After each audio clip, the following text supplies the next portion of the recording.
Hi, everyone. Welcome to our podcast. And I think it's a bit late for a lot of people. I know there are a lot of people, dentists might be just wrapping up. So I really appreciate you guys taking the time, to attend this podcast. I do want to also note that we will be sharing the recording as well at the end to the ones who have RSVP'd. And feel free to put any questions you may have in the chat. We will engage with those questions at the end of the podcast. All right. So, handling dental claims, especially when it comes to denials, is one of the most complex and frustrating aspects of running a dental practice. Now, whether it's unclear rejection codes, slow reimbursement timelines, or managing clearinghouse and insurance portals, the administrative burden takes time away from patient care and often cost, practice tens of thousands of dollars each year. Now, claim denials don't just disrupt cash flow, they also increase overhead, create confusion for patients, and can even erode team morale when reworking and appeals become a daily struggle. Unfortunately, these challenges are widespread. But with the right systems and data driven strategies in place, they are also solvable. So dental practices that understand their UCR and AR data, follow clearinghouse best practices, and implement proactive denial prevention strategies are already seeing faster payments and stronger margins today. Now, mastering this part of your revenue cycle isn't just about fixing issues. It's about unlocking revenue that you have already earned and that you deserve.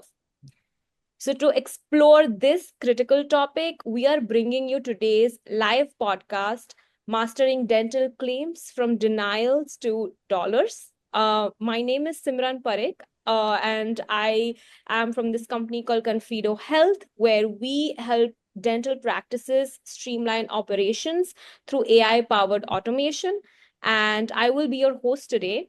I also want to thank the participants who took the time to join us. As mentioned, we will be recording and we will engage with questions at the end.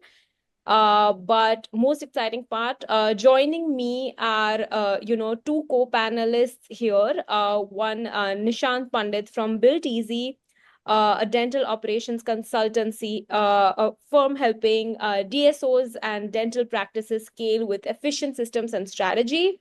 Harsh Bansal from Remedo, specialist in dental marketing and patient acquisition, and our special and most important keynote speaker and guest, Carrie Kraner, who is the vice president of client experience at DentalXChange, which is a leader in dental RCM solutions supporting practices across the United States.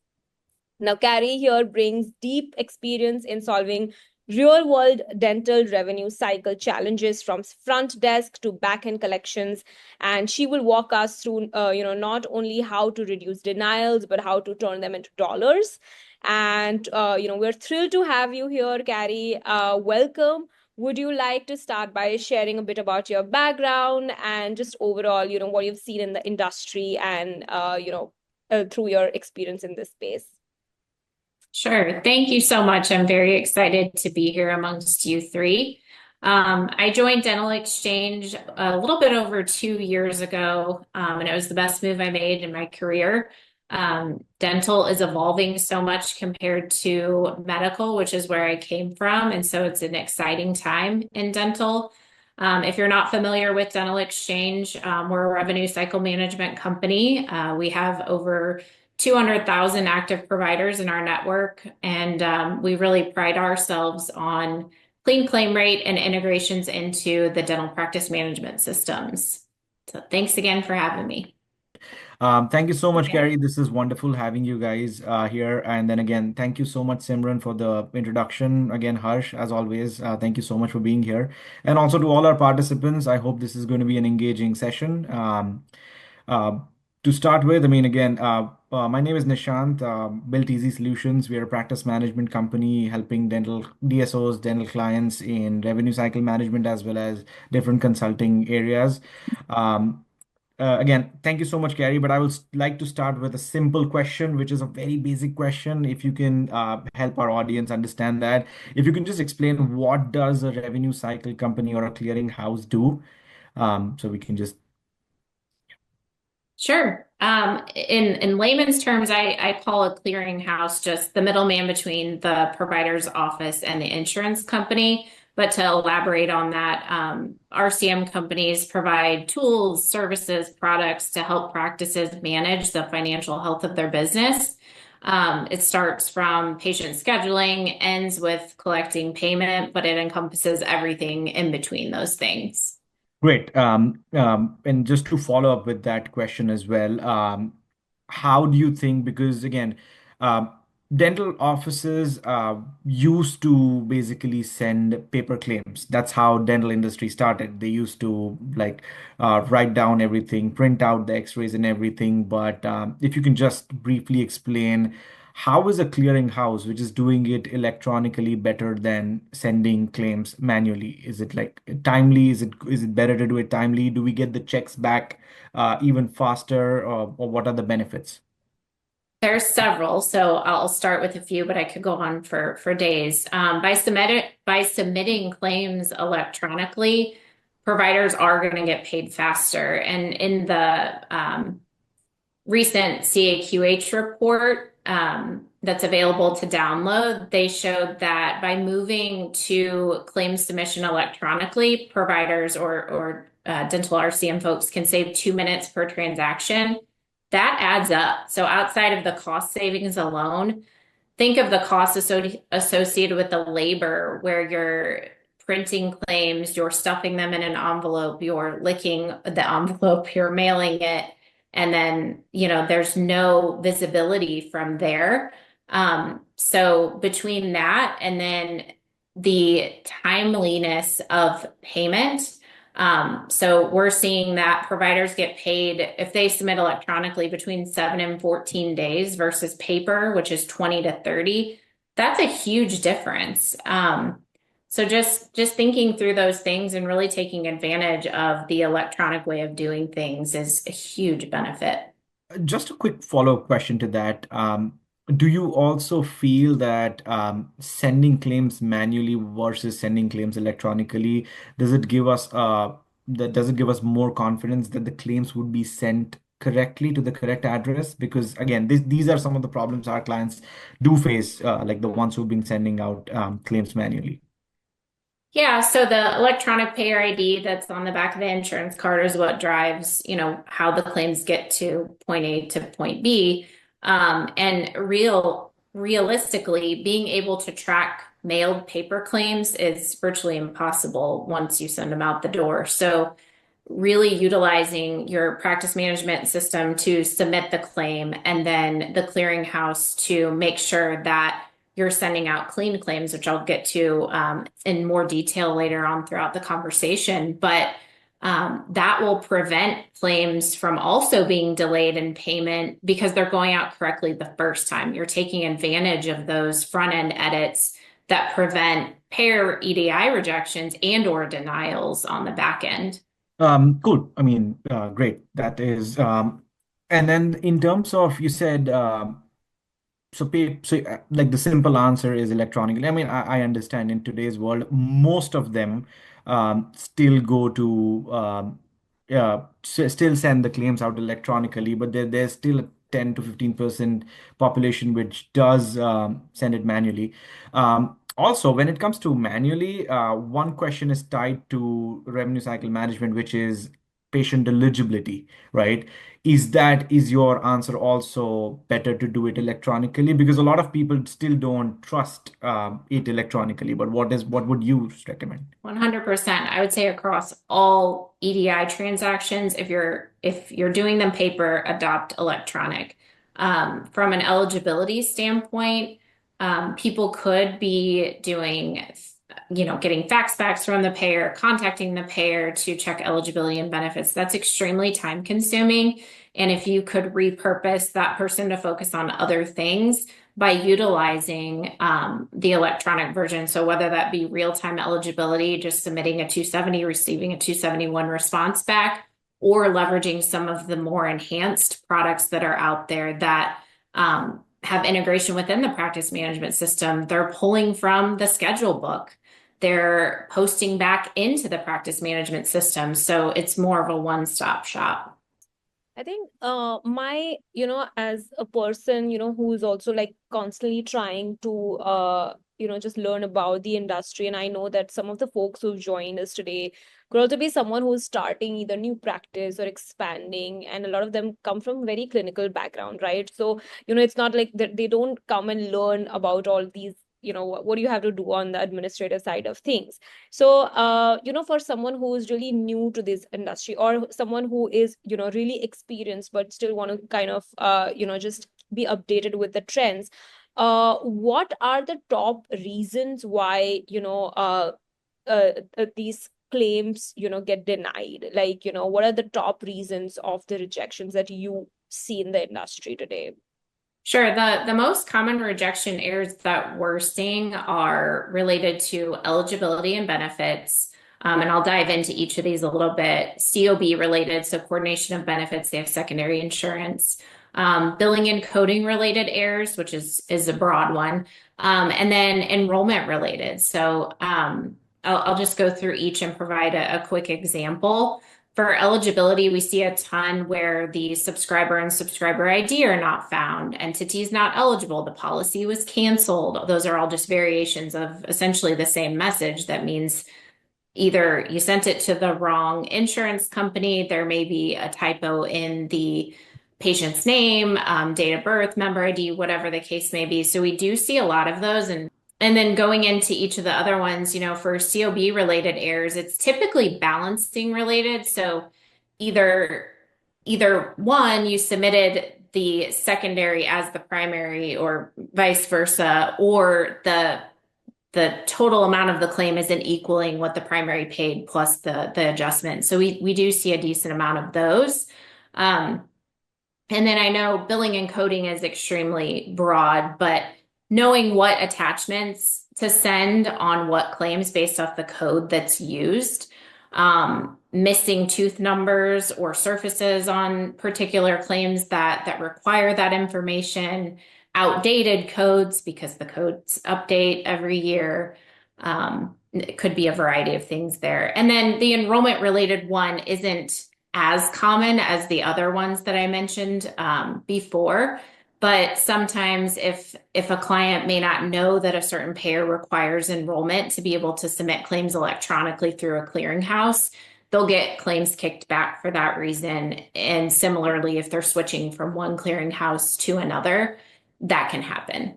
Thanks for that, Carrie. What I was thinking is that some of the viewers today might also be some people that were trying to establish a new office, right?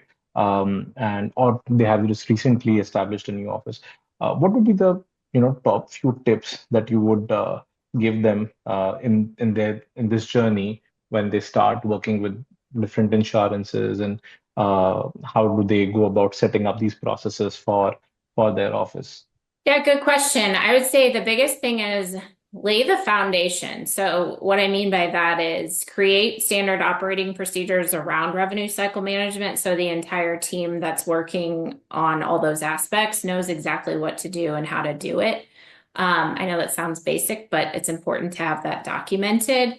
And then, as I said before, start out as electronic as possible right off the bat versus starting with paper and then evolving over time to electronic. It may be a rough start if you're used to paper, but just by getting set up with every electronic connection that you can, whether it be for claims, ERAs, etc., the payments are going to flow in faster. It is guaranteed.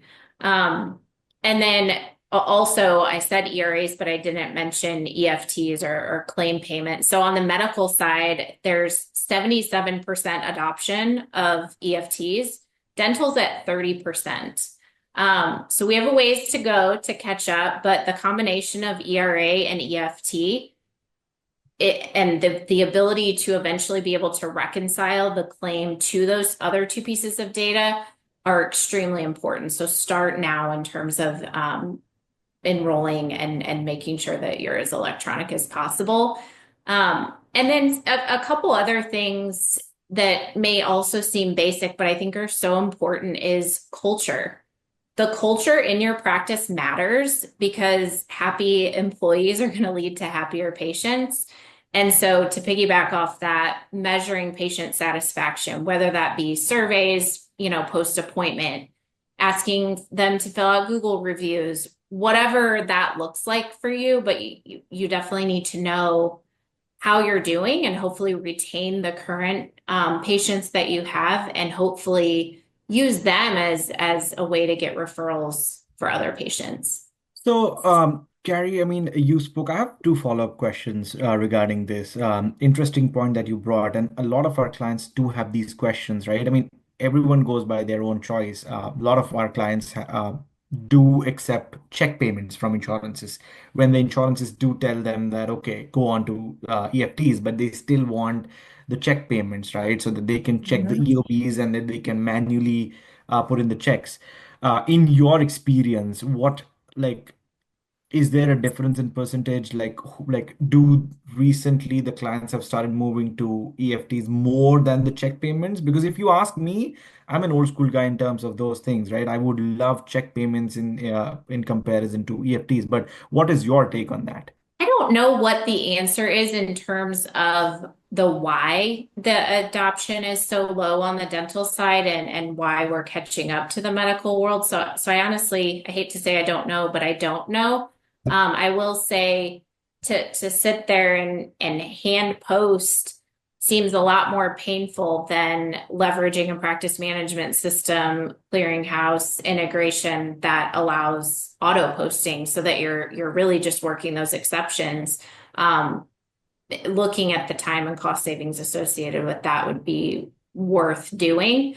Again, just going back to that CAQH data and the time savings around how much per transaction you can save from going to paper to electronic is enough for me to want to investigate that if I'm a practice owner.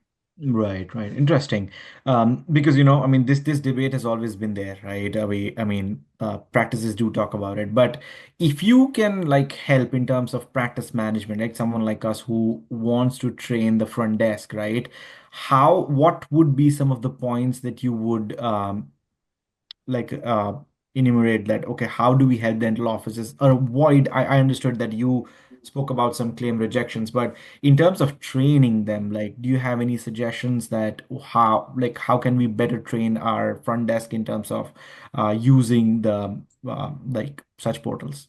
Good question. I think making sure that you're utilizing systems that help with clean claim rate is one thing that I would highly recommend. There are practice management systems out there that have claim validations within them. So before you even submit the claim to the clearinghouse or to the payer, it's stopping those and flagging any that need corrections. And same thing on the clearinghouse side. So whether you're using those edits in one or both systems, you're double checking to make sure it's right before that claim goes out the door. But even ahead of all of that, checking patient eligibility is huge and wildly important because that is a trickle-down effect. If that's not done ahead of time, then you're more than likely going to get a claim rejection or a claim denial. So starting there, and then just leveraging what else is available to you, whether that be, there's tools out there that you can build custom attachment rules by payer, provider, procedure, attachment type, and really customize so that you can make sure claims aren't going out without the appropriate documentation. I've been very curious. A lot of your answers, you did mention kind of things submitted electronically, and that kind of really brings me to my next question on tech innovation in the industry, right? Like today in this world of there's like tech going on in dental and medicine. It's quickly growing. The even AI, like we are an AI company. Remedo is an AI company. Nishant works with AI and tech all the time, kind of to operationalize automation, to kind of help in reducing manual workflows, be it from appointment side of things to marketing and a lot of other things.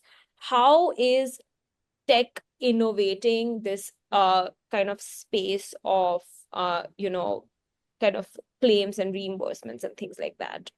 Yeah, good question. So the evolution of ways to check eligibility is one thing. So again, whether you're using payer portals or you're making phone calls or getting faxes back, or you're using real-time eligibility electronically, there's ways that that's evolved even further, like I said before, where there's connections with the practice management system, pulling that schedule book in and checking those patients without even having to touch it. And then that information posting back into the practice management system. That's just one example. One that I'm really excited about is the ability to take claim, ERA, and EFT information and reconcile to make sure that you were paid what you were supposed to be paid. And if not, put those exceptions in a work queue for me, but the rest of them that are reconciled, auto post them.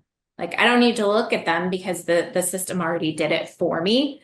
And then, this is a tough one, but I think leveraging technology and AI in all aspects, and not thinking of it as a replacement to me as a human, but looking at it as partnering, like it's me plus, not just getting rid of me as a human, if that makes sense. I just think, a lot of people hear the terminology AI and advancements in technology and they think, oh my gosh, I'm not going to have a job anymore. And that's not necessarily the case. There's refocus that can happen on the patients or different aspects of revenue cycle where it's truly a partnership with the technology or AI.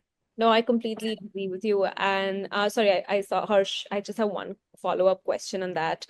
Have you, in your experience, you worked in the current company where, I'm sure like a lot of your clients are working with technology, but in the previous work experience, I'm sure you have worked with clients who are not adopting technology so quickly.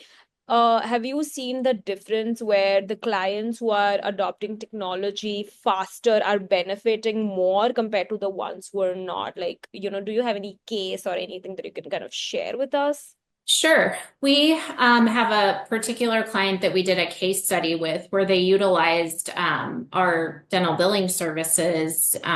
They were down to 3 staff members that were managing a monthly insurance collections of about $60,000. They partnered with us back in June of 2022, and their first focus was converting paper checks to EFT. And just that piece alone accelerated their payment turnaround time by 30 days. So that's a true case study. It's out there. It's been published. Like it's a real life example of how that can help accelerate payment. Can you also, sorry, Harsh, again, so sorry, but can you also share that with myself? We can just post it on our LinkedIn or something. I mean, that would be interesting because you said it increased the revenue as well as the speed of the incoming payments. That would be interesting. Like Sure. the one that you EFT, they moved to EFTs instead of checks. Yeah, and then not exactly related to like paper versus electronic, but another example of a client that did a testimonial for us. Again, they were utilizing our dental billing services. They have 2,000 active patients, and they said they see about 25 to 40 patients a day. They had us take on claim submission, claim follow-up, payment posting, and they said that their claim aging has been as low as 12 to 14 days, and they're maintaining 97% of collections since partnering, which the 12 to 14 days is the lowest it's been for them. So Wow. I just think that those are great examples of you're partnering with other companies to help own some of these pieces so that you can refocus on, having transparent conversations with patients about, clinical things, financial things, whatever other things that they have questions on. But yeah, those are two examples. So, Carrie, just to uh, just to understand how is the industry going forward, specifically with the clearinghouses, what do you think are the changes that we might see next 5 years? 10 years is like too big. I don't even know what's going to happen in next 10 years, but let's say even 3 to 5 years, how do you think that clearinghouses and the role that they play right now is going to change over a period of time, and how would that help the dental offices? Yeah, I think we're going to see a lot more or continued integrations with dental practice management systems.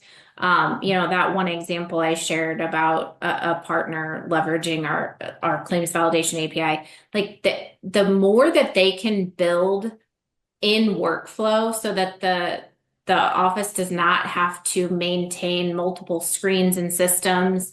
Ideal world is they're working out of their practice management system and everything is connected to it. So I think we're going to continue to see that, not just between practice management systems and clearinghouses, but with all aspects of partnerships that dental offices have and need. And then I know I spoke about it before, but the reconciliation solution of claim, ERA, and EFT. Like, give me the ones that didn't reconcile. I'll work through those, but the rest of them auto post.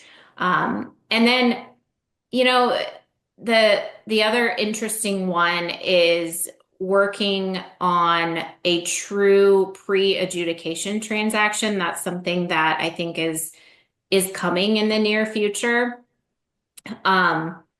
And would be a huge win to be able to provide that transparency to both the provider and then them to the patient. If there's going to be any patient responsibility, they would know that upfront before even submitting the claim. It's very interesting. I don't have a question. I actually have a comment. You mentioned about integrations, and I think even we are seeing that kind of, the benefit of that so much. Like, for example, you work on with these solutions which is specific to, claim management, right? Or, we work mainly on the appointment side of management. Of course, they're different, but somewhere it's like it starts with an appointment, it goes, the end is the claim. And then, in between, like Nishant's work comes in, and before me, Harsh's work comes in.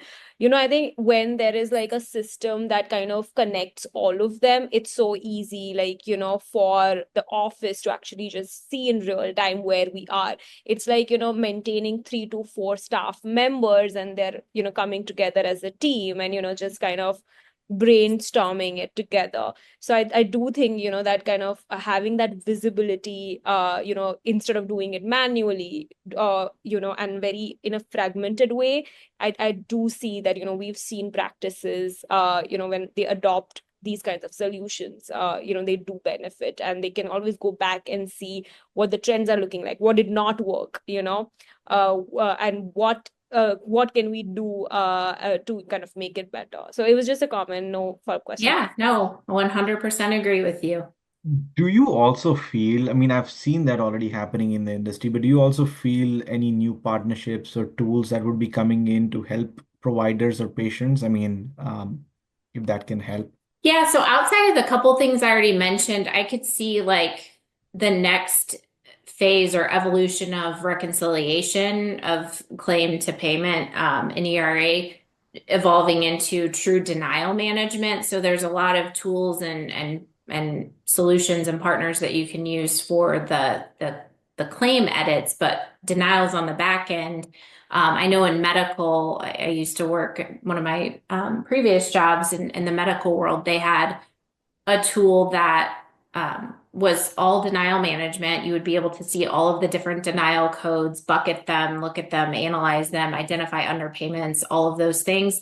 So I think that will eventually be coming in the dental world. And then this one isn't really a product, but it's something that we've identified a need for, enrollment as a service. And what I mean with that is the process for enrolling to submit claims and receive ERAs electronically can be time consuming, even with utilizing a clearinghouse. And so to be able to offer that and say, hey, we'll take that off your hands is a huge benefit and time saver. So that's something that I think will be coming in the industry, and sooner rather than later. And then again, just increased adoption of APIs, because that's what's going to allow the different systems to talk to one another and create that more one-stop shop within the practice management system. I'd be curious though, not to throw it back on you guys, but outside of those things that, we've really focused on, with revenue cycle management, are there other areas that you guys see coming soon in the next, 5 or 10 years that are more in your space that I haven't spoke to already? No, Patient definitely. Patient Go ahead, engagement. Harsh. I mean, yeah. Yeah, definitely. I think, I mean, just speaking from the perspective of getting the patients inside the doors, right? I mean, there is a huge gap that we see in terms of where the patient's really originating from, tracking those patients at different points of time, and then converting them into actual patients, right? There is a big leakage that happens across multiple marketing channels. Um, that's just one piece of it, right? And from that, if you just keep on carrying on looking and follow the patient journey, we see different leakages happening at different points of time, uh, just from the beginning of the first point of contact to the patient actually coming into the office. And if you just take the same journey ahead, there are further leakages that happens from the first consult to actual case acceptances, right? And at each point of during this journey, there are multiple ways of converting, reaching out to the patient, having more touch points, automations as part of this journey, right? Some of the offices that we have seen have definitely, made processes around this to make this much better, and they have been performing really well.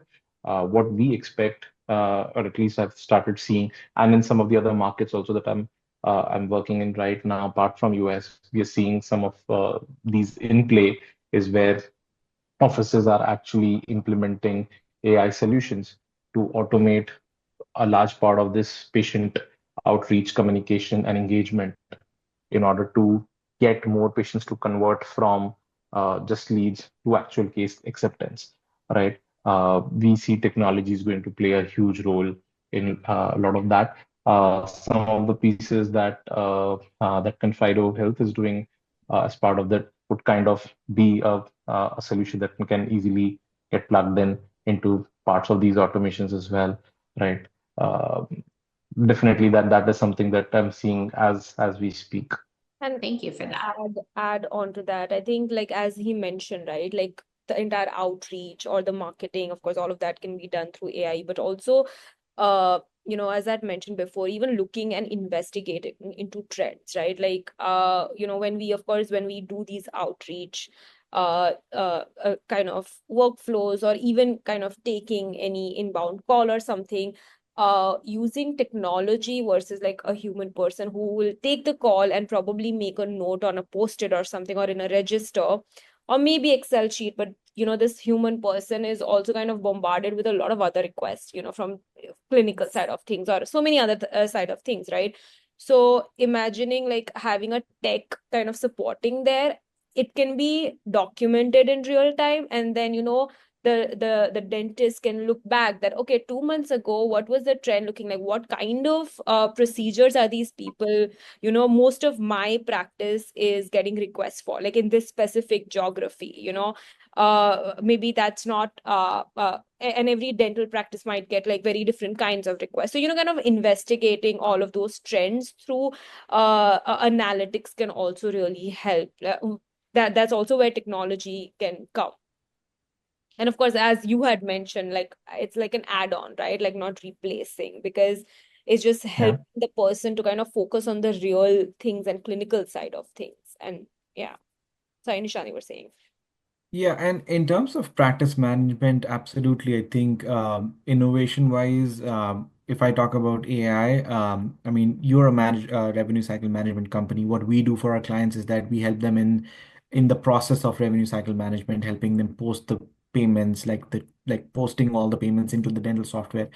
That has already started to get into an automation mode where AI has got in those things. It's soon getting into eligibility as well, but mainly payment posting has gone to AI. At the same time, there are a lot of AI companies out there which are actually so. For example, like we have an XYZ dental software. As a dentist, someone is using a software, and they want to check, okay, what the collections are, what's the production for the day, or what has been the production. There are specific reports that they pull out, but you have to set up the dental software in a way where you can customize it, right? Now, most of the dental softwares are pretty good in like helping out those. But now there are companies where they have innovated in a way where not only just by AI, but also human help, where they integrate themselves with the dental software, and at the end of every day you will get to know, end of every day, end of every week, you will get to know how many new patients they made, what was the daily production, what was the daily collections, right? What is the collection to like the production to collection ratio, right? Is it a good percentage, right? And you can put in anything, like they help you add different sets, like, okay, how many Google reviews did we get? So all in one, like a one-stop solution is what is happening, and it's a pretty popular product out there. So yeah, that is also coming up in practice management. So, in the interest of time, I just want to make sure, we have some time to kind of answer any question that we may have from the attendees. And I think I do see two questions here. So one is, does DentalXChange integrate with practice management software, and how is that helpful in improving the revenue cycle management efficiency? Yes, we are integrated in all of the different practice management systems. And the benefit of that is the process of being in one system versus multiple systems, and then all of the things tying back together. So for example, when we were talking through eligibility and benefits, if it's a practice management system that we currently integrate with on the eligibility side, we can actually pull from the schedule book, and then everything runs automatically. And then there's the ability to post the responses back into the software versus having to do that manually. Same thing in the different claim edits that we were talking about. So there's some practice management systems that have built-in edits within their system, so they know that the claim will get kicked back to them before even submitting it out of the practice management system, before it gets to the clearinghouse, before it gets to the payer. So it's clean before it ever makes it out any door. And guys, this has been, an incredible, insightful discussion from all of you. I don't see any further question. So I think, we had a pretty good session here. But Carrie, not only did you shed some great light on the RCM and denial claims and credentialing side of it, but you also shared very powerful industry statistics and trends that, just go beyond the claims. Like, for example, the medical one, I know that you had also shared that kind of document with me. So I'll also share that on our LinkedIn post. And, after when we send the emails, along with the other, I think the case that I think Nishant you had asked for, I think it will be very helpful for the audience. But yeah, I think it has really helped our audience understand the bigger picture of running a successful dental practice today, right? And Nishant and Harsh, it's always a pleasure to have you here. Thank you as well for bringing your expertise in practice management and marketing to this conversation. It's clear that optimizing revenue is not just about managing claims. It's actually about having the right strategies and processes in place across the board. And to our listeners, we hope you found this conversation valuable. If you'd like to learn more, about DentalXChange from Carrie or Confido Health, from me, Built Easy Solutions from Nishant, and Remedo from Harsh, and how we all support dental practices. We all will include like relevant links in the show, in the aftermath email as well. I can also share my screen later on. But yes, Carrie, do you have any, parting thoughts, and anyone else as well, if you guys want to share that? Yeah, I was just going to thank you all again for letting me talk with you today. It's been fun. And if you have any questions that you weren't able to ask in the chat, feel free to reach out to me directly. But I really appreciate you sharing your evening with me. Shant and Harsh, if you have anything to share. No, I think this was wonderful, Carrie. I mean, you like there was some interesting points that you brought in. I had some questions, but that is wonderful. And again, hoping to catch up with you soon, because I'll have more and more questions as well. But thank you so much for coming in. Yes, thank you guys. Thanks a lot, Carrie. Thanks for your session today. Thanks. And again, I will be sharing the recording as well. And we will be having more such fun and informative podcasts in the future. So please stay tuned and follow us on our LinkedIn pages as well.